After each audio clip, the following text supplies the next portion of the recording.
We first noticed a decline in her speech when she was about 3.5, and her words started to become slurry, and her behaviour became very erratic. She started being really, really difficult, and Louise was torn apart by this very difficult child. You take her for a walk and next minute you know she's on the floor. Couldn't go for a walk without falling 2 or 3 times, grazing her knees, and then she stopped walking altogether, really. We didn't know what to do. We knew that there was something really, really, really wrong. You're hurled into this whole world, and that's hard to kind of accept. I think I was going through a bereavement process whereby I had lost my little girl. I mean, Louise spent over a year just crying every night for, you know, the girl that we'd lost.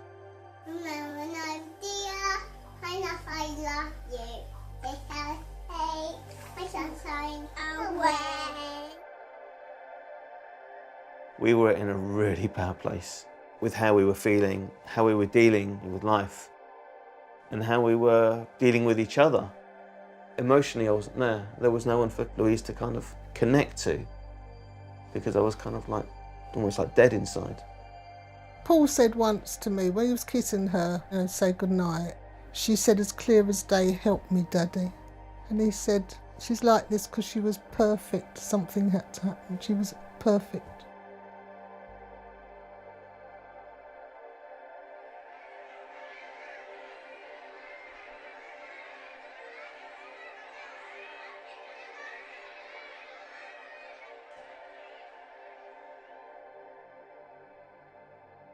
The first signs was on holiday in Spain. He came into our room with terrible pain in his back, feeling very sick. We called an emergency doctor service that's out there. They actually then put it down to a virus because the pain went away, and actually then he was fine for the rest of the holiday. Exactly 2 weeks later, he had exactly the same symptoms. On his arm I noticed bruises under the skin. I thought it was a rash, it didn't disappear under glass, and I texted straight away saying, "Is this meningitis?" The paediatrician said, "No, but I need you to come in tomorrow, we're going to do a blood test." And then we get taken into the room with this psychologist, and they just sat us down and said, "Look, I'm really sorry, but your child has leukemia." I asked the psychologist, how do I tell him? So she handed me a book, Joe has leukemia, and we explained to Samuel, and we had to take away all the naughty blood, so he only had good blood, but you need a lot of medicine. And unfortunately, this medicine, it's going to take away the leukemia, but it's also going to mean that your hair's going to fall out.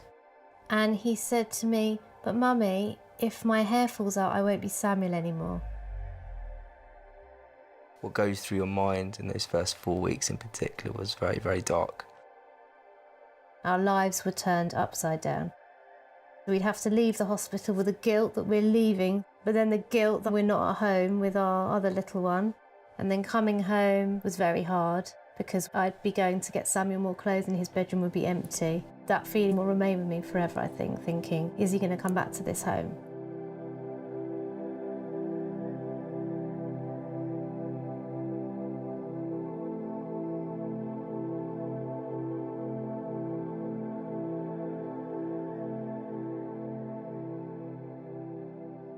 We got results from the haematologist. He has acute lymphoblastic leukemia. I said, what does that actually mean? Well, we've got to start treatment as of tomorrow. One of the scariest moments for us during his treatment was when he'd caught a very rare strain of pneumonia and put to sleep in a virtual coma.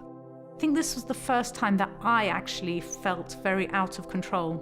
There wasn't Penny there in front of me. There was just this sick kid who I didn't know, should I talk to, should I not, because he was more or less in a coma. We'd both gone in together into intensive care, and I will never forget this for the rest of my life when one of the nurses said we had changed the breathing machine during the night, and in fact we nearly lost him. My parents were suffering, knowing that the next day their child might not be around anymore.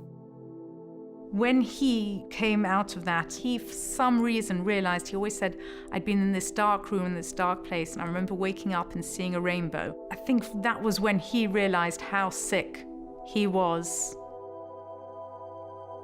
Many years after Pinny went into full remission, he started getting flashbacks of when he started to become ill.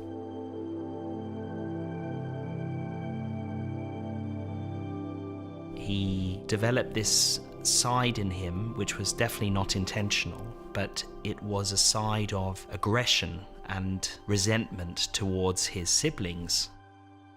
He would hit me, he would put me into a corner and shout at me and make me feel very scared sometimes. Now I realise it was a much deeper thing. He was ill and he was going through treatments. Now I understand that it was such a trauma that the only way to get it out was to get it out on something, and that something was me.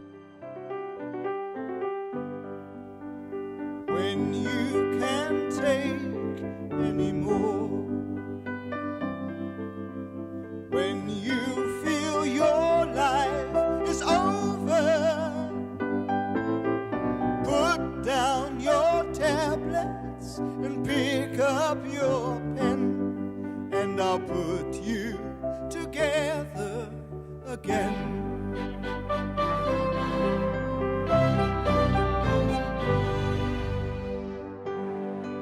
When I wanted to go out, I couldn't go out with my family. We didn't go on like day trips to the zoo, I don't know, go to the park, go for lunch together. We didn't do that. We didn't have time. My parents were so busy, and I understood that. How Camp Simcha helped me was by providing me with a big sister who is an older girl from the community who comes into your life helping you with daily tasks like homework, for example, or taking you out on fun day trips. Especially when you're younger, when you're like 6 or 7, you want to feel like a big girl, you want to feel old.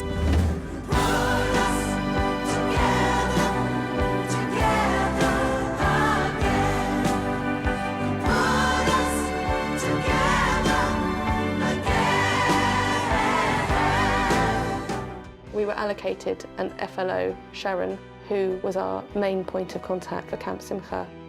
And so she would stay in touch with us on a regular basis, phone calls, meetings, just to know that there was someone there that I could talk to and that might be able to help in a practical way. Yes, it was easy to let them in because I really needed it, we needed it. One of the people that they provided was an art teacher called Belinda, who made the hugest amount of difference. Every week she came round. It meant that I could go off and do what I needed to do, and he would just be in this world of making whatever he wanted to make. Ella doesn't remember holidays because she hasn't been abroad since she was 2. Her holidays are Camp Simcha, so they're retreats or they're going to the parties, and she always says, when are we going back to Camp Simcha? When are we going? When are we going? What's great is that it's all about the whole family. You do get the opportunity to have a proper break. The kids have a fantastic time, the parents are looked after. Time really stopped, and one cannot emphasize enough the wonderful opportunity that meeting together with other parents was a tremendous outlet that was needed at the time when there was so much pressure dealing with the situation.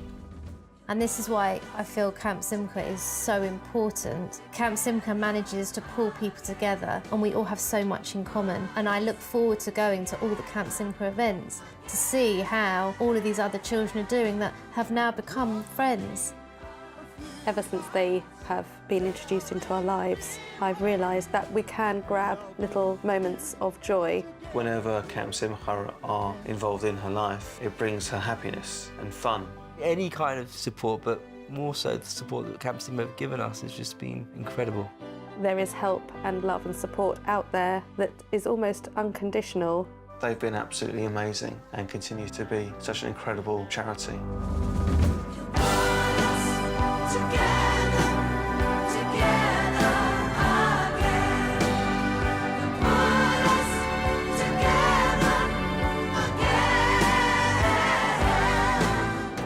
After you get a kid well, you're left to then pick up the pieces of actually making your family well.